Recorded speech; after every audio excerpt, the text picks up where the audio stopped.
네, 안녕하십니까. 신천지 푸른하늘입니다. 오늘은 계시록 7장을 여러분들과 상고를 좀 하겠습니다. 두 가지 목적이 있는데요. 첫 번째는 당연히 신천지 신도들을 대상으로 하고, 두 번째는 신천지를 다니시지 않으신 분들 대상으로 이 영상을 찍습니다. 일단 신천지 신도들에게는 이 계시록 7장에 나오는 큰 환란의 개념이 아직 이해를 잘 못하시고 있고, 자기가 배운 것을 망각을 하고 있는 것 같아서 다시 상기시키고자 하는 목적이 첫 번째고요. 두 번째는 제가 토요일마다 지금 일곱째 나팔의 진시라는 책을 요한계시록을 풀어서 지금 신천지 교리를 풀고 있는데, 그 내용을 요번 주 토요일 날은 6장과 7장이 나갑니다. 계시록 6장과 7장이 나가는데, 이제 그걸 들으면 좀 이해가 좀 어려울 수도 있을 것 같아서 미리 이 영상을 통해서 여러분들에게 먼저 아웃라인을 좀 잡아 드리고, 그 다음에 토요일 날 다시 영상을 찍으면서 세세하게 다시 설명하면 훨씬 이해하기가 좋을 것 같아서 이 영상을 찍습니다. 그래서 일단은 신천지 신도분들은 제가 설명하면 이게 무슨 말인지 금방금방 알아들으실 수 있을 거고요. 그 다음에 신천지를 다니시 않으신 분들은 대략적으로 좀 알고 계셨다가 토요일 날 좀 더 자세히 공부하시기 바랍니다. 자, 시작을 해보죠. 이 일이라는 것은 계시록 6장에서 계시록 6장은 배도한 선민들을 심판하는 그런 장인데, 이 해달배를 입었던 이 장막 성전의 선민들이 배도를 하는 바람에 하나님께서 심판을 하지요. 그 심판이 있는 그 일 후라는 거예요. 그래서 이제 이 일 후에 내가 내 천사가, 이게 계시록 6장에 나오는 내 생물입니다. 땅 내 모퉁이에 선 것을 보니 땅의 사방의 바람을 붙잡아 바람으로 하여금 땅에나 바다에나 각종 나무에 불지 못하게 하더라. 이 땅은 당연히 장막 성전을 지금 얘기를 하고요. 땅의 사방이라 하시니까 땅의 동서남북국 전체 장막 성전을 둘러싸고 있는 전체의 이 바람을 붙잡았다는 소리예요. 붙잡아 또 이 바람으로 하여금 땅에나, 이 땅은 계속 장막 성전을 지금 얘기하는 거고요. 이 장막 성전은 원래 기독교를 대표하는 그런 하나님의 교회였었죠. 그런데 지금 이제 심판을 받아서 땅이 된 겁니다. 그래서 땅에나 바다에나, 이 바다는 세상 교회를 얘기합니다. 그 다음에 각종 남은 세상 교회에 있던 믿는 사람들, 성도들을 다 얘기를 합니다. 그래서 땅에나 바다에나 각종 나무에 이 바람이 불지 못하게 하더라. 그 다음에 2절로 가겠습니다. 또 봄에 다른 천사가 살아계신 하나님의 인을 가지고 해돋는 데로부터 올라와서 땅과 바다를 해롭게 할 권세를 얻은 내 천사를 향하여 큰 소리로 외쳐. 여기 보면 다른 천사가 또 다른 천사가 나오는데, 이 다른 천사는 아까 1절에 나왔던 내 천사가 아닙니다. 이 다른 천사는 계시록 10장에 가는 힘센 천사, 즉 힘센 천사가 나오는데, 계시록 10장에 그 힘센 천사이면서 진리의 성령을 얘기하고요. 요한복음으로 가면 요한복음 16장에 보혜사 성령을 얘기를 합니다. 그래서 이 다른 천사가 살아계신 하나님의 인을 가지고, 이 하나님의 인이라는 것은 물론 하나님의 말씀이기도 하지만 이 하나님의 말씀을 가진 목자이기도 합니다. 그러면 이 목자가 오늘날 계시록 때는 당연히 약속의 목자가 되겠죠. 가지고 해돋는 데로부터 올라와서, 이제 이 해돋는 데가 이제 동방이 되는데, 이 부분은 제가 토요일 날 자세하게 설명을 해 드리겠습니다. 오늘은 포커스가 큰 환란에 지금 맞춰져 있습니다. 그래서 이 부분은 제가 토요일 날 일곱째 나팔의 진실 강의를 할 때 자세히 설명하겠습니다. 아무튼 이 다른 천사가 살아계신 하나님 인을 가지고 해돋는 데로부터 올라와서 땅과 바다를, 여기 땅과 바다가 아까 위에 나와 있는 거죠. 해롭게 할 권세를 얻은 이 내 천사, 즉 내 생물이요. 내 천사를 향하여 이 다른 천사가 이제 큰 소리로 외치는 겁니다. 자, 가로되 우리가 하나님의 종들의 이마에 인치기까지 땅이나 바다나 나무나 해하지 말라 하더라. 자, 여기서 우리가 나오죠. 우리가 나오고, 그 다음에 또 하나님의 종이 나오죠. 그럼 이 하나님의 종은 지금 1차적으로 14만 4천을 얘기하는 겁니다. 14만 4천을 얘기하고 그 후에 이제 흰무리가 나오는데 일단 여기서는 하나님의 종은 14만 4천입니다. 그럼 우리는 누구냐? 아까 이게 하나님의 인을 가지고 있었던 말씀을 가진 어떤 목자, 약속의 목자, 즉 오늘날 이긴 자와 12지파장을 얘기합니다. 이 12지파장이 이제 인을 칠 거예요. 그래서 하나님의 종들의 이마에 인치기까지, 이 14만 4천 인치기까지 땅이나 바다나 나무나 계속 이게 반복돼서 이렇게 나오죠. 이렇게 해하지 말라 하더라. 그 다음에 내가 입맞은 자의 수를 들으니, 이제 입맞은 자의 숫자, 당연히 여러분들도 눈치를 채시겠지만 14만 4천이겠죠. 이스라엘 자손의 각 지파 중에 입맞은 자들이 14만 4천 이렇게 나옵니다.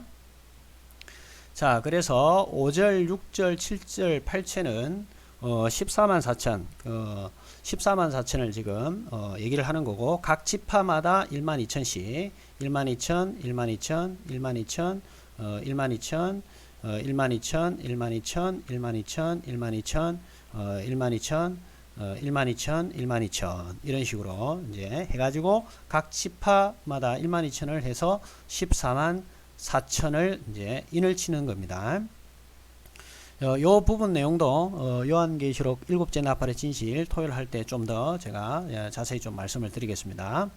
자, 그 다음 9절을 가는데, 자, 아까 여기 있는 7장 1절에 나온 이일후하고 여기 지금 이제 9장에 나오는 이일후는 다른 이일후겠죠. 당연히 아까 1절에 나오는 것은 6장에서 배도한 선민들을 심판하고 난 이후라면, 지금 여기서 이일후는, 이 일은 당연히 14만 4천 이번에는 인을 친 겁니다. 인침입니다. 인침 후에 이 말입니다. 그래서 시간 관계상 시간의 전후 사정을 알려주는 게 바로 이 일후, 이게 앞의 사정과 뒤의 사정이 이렇게 일이 선과 후의 관계를 명확하게 나눠주는 그런 단어입니다. 이 일 후에 내가 보니 각 나라와 족속과 백성과 방언에서 아무라도 능히 셀 수 없는 큰 무리가 흰옷을 입고 손에 종려가지를 들고 보좌 앞과 어린 양 앞에 서서, 그래서 이 일 후에 즉 14만 4천 인치고 나서 보니까 나라와 족속과 백성과 방언, 그 나라는 어디입니까? 나라는 뭡니까? 예, 교회를 얘기하는 거고, 족속은 교단, 그 다음에 백성은 믿는 성도들을 얘기하는 거고, 그 다음에 방언은 교리를 얘기하는데, 결국은 여기가 어디냐면 바벨론을 얘기하는 거죠. 귀신의 초소인 바벨론, 즉 다시 말해서 세상교회를 얘기하는데, 세상교회 즉 바벨론을 지금 얘기를 하고 있는 겁니다. 그래서 나라와 족속과 방언에서, 백성과 방언에서, 자, 이 부분은 다시 여러분들 꼭 한번 글 흐름을 잘 보셔야 돼요. 글 흐름을. 자, 이 부분은 꼭 잘 챙기세요. 나라와 족속과 방언과 백성과 방언에서. 어디에서요? 나라와 족속과 백성과 방언에서. 결국은 바벨론, 즉 세상교회에서 아무라도 능히 셀 수 없는 큰 무리가 흰옷을 입고 손에 종려가지를 들고 보좌 앞과 어린 양 앞에 섰다 했습니다. 그래서 이 지금 나라와 족속과 백성과 방언에서, 즉 세상교회에서 능히 셀 수 없는 큰 무리 흰옷을 입은, 이런 흰옷 입은 자, 그냥 흰옷 입은 자라고 그냥 간단하게 얘기하겠습니다. 이런 흰옷 입은 자가 이제 나온다는 거예요. 뭘 들고요? 손에 종려가지를 들고. 우리가 초림 때 어떤 연상이 되죠. 예수님께서 그 예루살렘에 들어가실 때 종려가지를 들고 가는 그런 모습도 연상이 되시죠. 그래서 흰옷을 입고 손에 종려가지를 들고 보좌 앞 어린 양 앞에 서서 큰 소리로 외쳐 가로되 구원하심이 보좌에 앉으신 우리 하나님과 어린 양에게 있도다 하니, 모든 천사가, 지금 대충 제가 건너뛰는 것들은 신천지인들은 다 알고 있고요. 그 다음에 또 이게 자세히 설명 안 된 것은 제가 7째 나팔의 진실 이번 주 토요일 할 때 다 설명할 겁니다.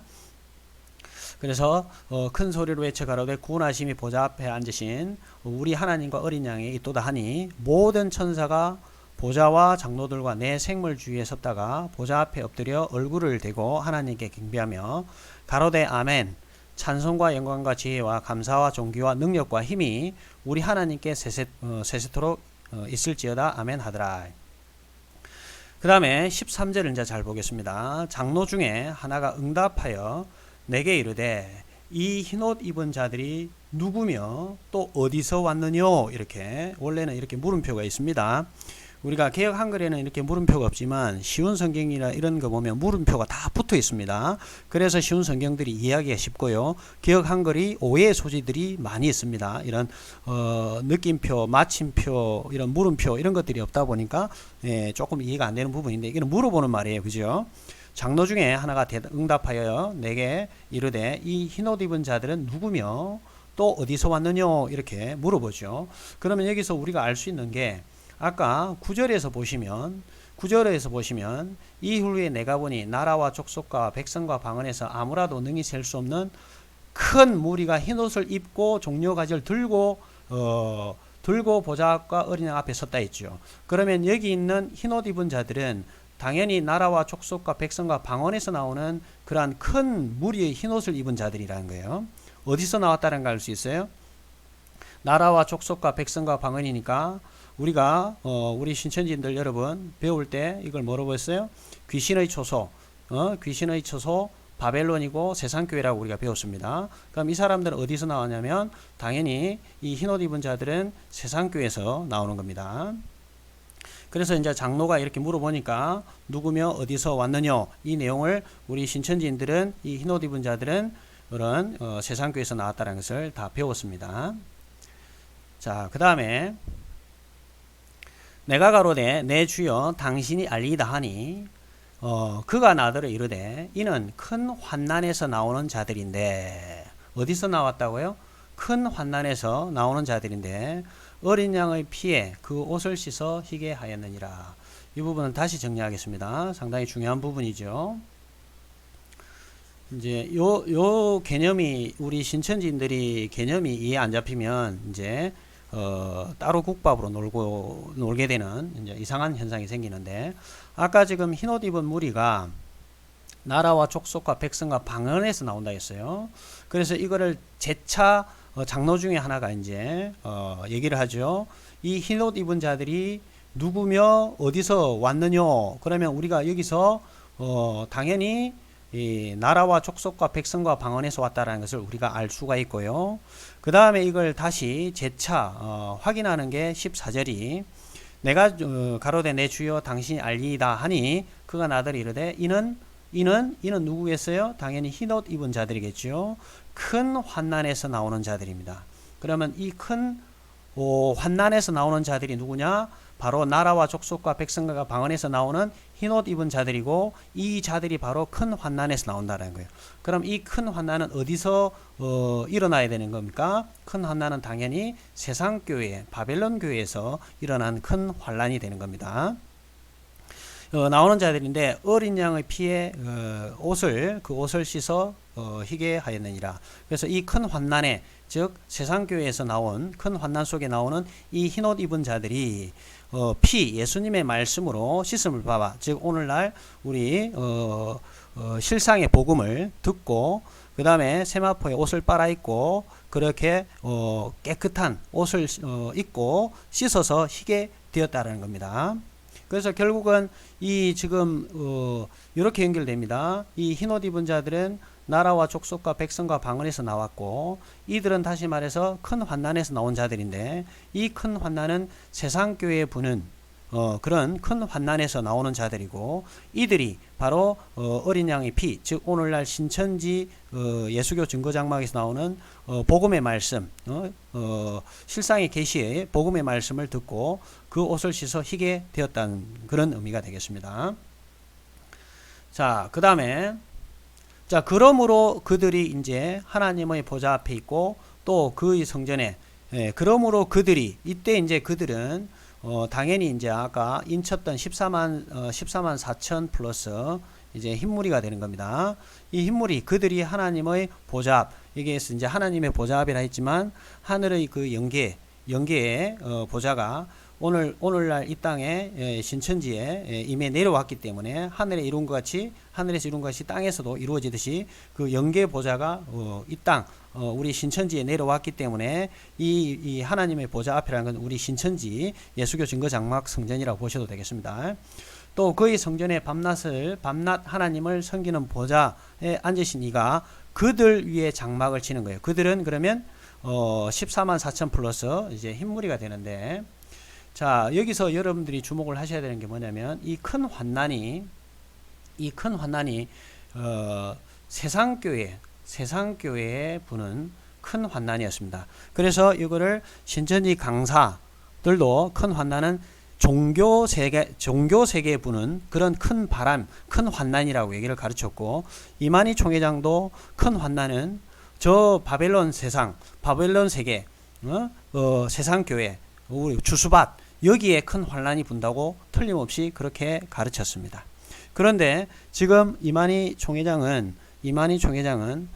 큰 환난이 뭐라고 얘기냐면 코로나라고 얘기합니다.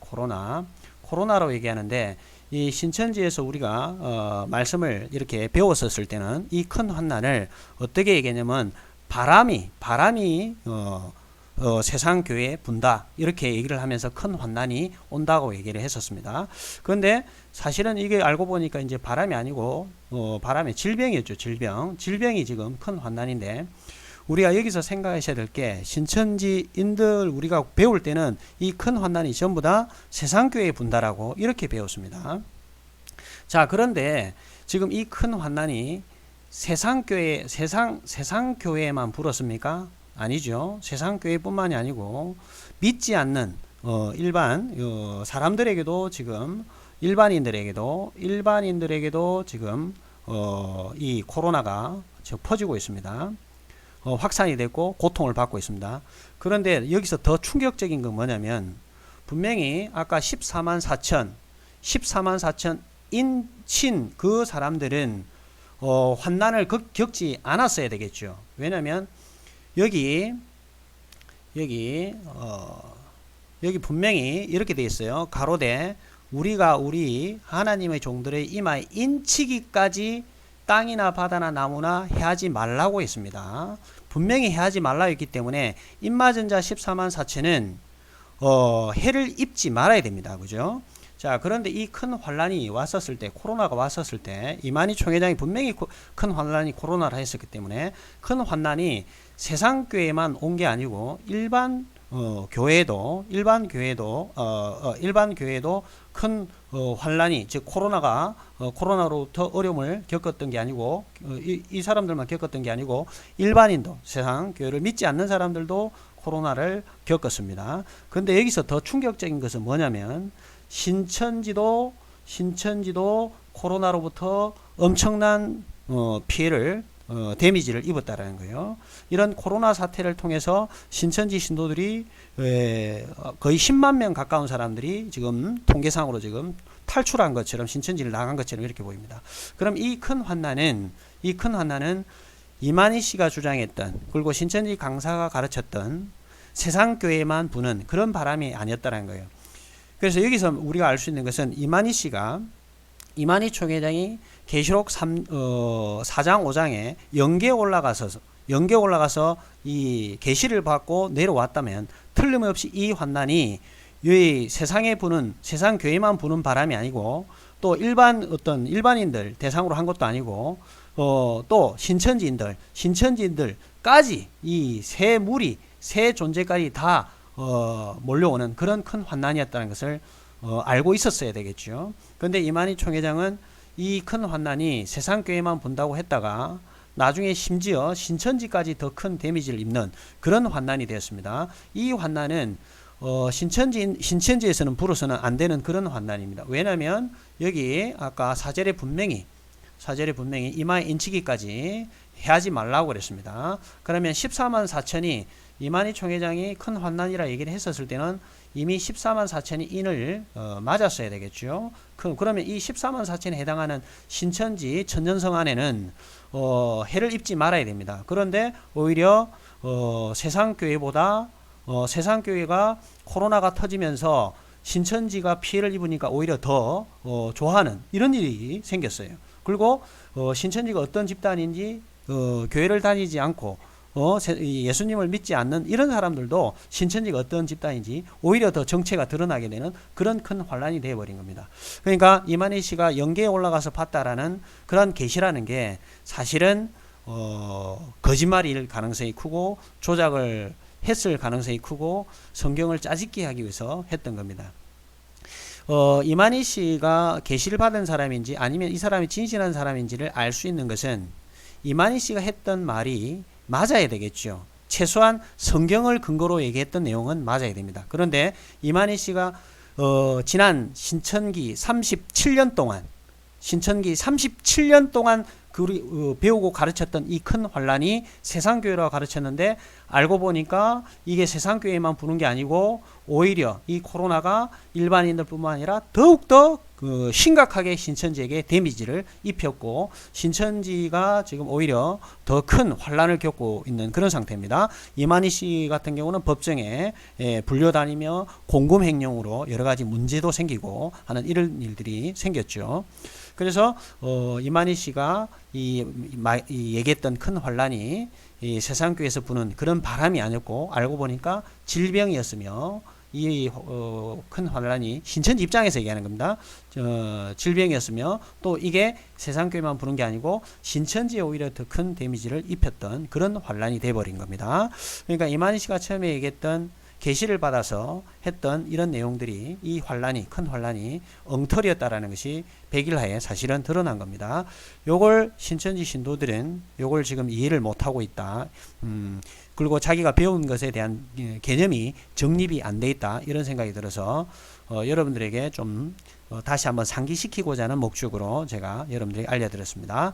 나머지 또 구절마다 풀어서 설명하는 것은 이번 주 토요일 날 6장과 7장을 다시 여러분들에게 말씀드리고요. 6장, 7장은 물론 계시록 전장의 사건이 신천지 입장에서는 중요하겠지만 계시록 1장, 2장, 3장 못지않게 6장, 7장도 굉장히 중요한 부분이고 6장은 배도한 선민들의 어떤 심판장이고 7장은 이 심판이 끝나고 난 다음에 다시 이제 택한 목자를 통해서 나라를 창조하는 그런 과정이기 때문에 굉장히 중요한 장이기 때문에 이번 주 토요일 날 설명을 할 때 미리 지금 이 부분은 알려드려서 미리 뭐랄까 예습을 좀 했다 할까요? 그런 개념으로 알려드리기 위해서 올렸습니다.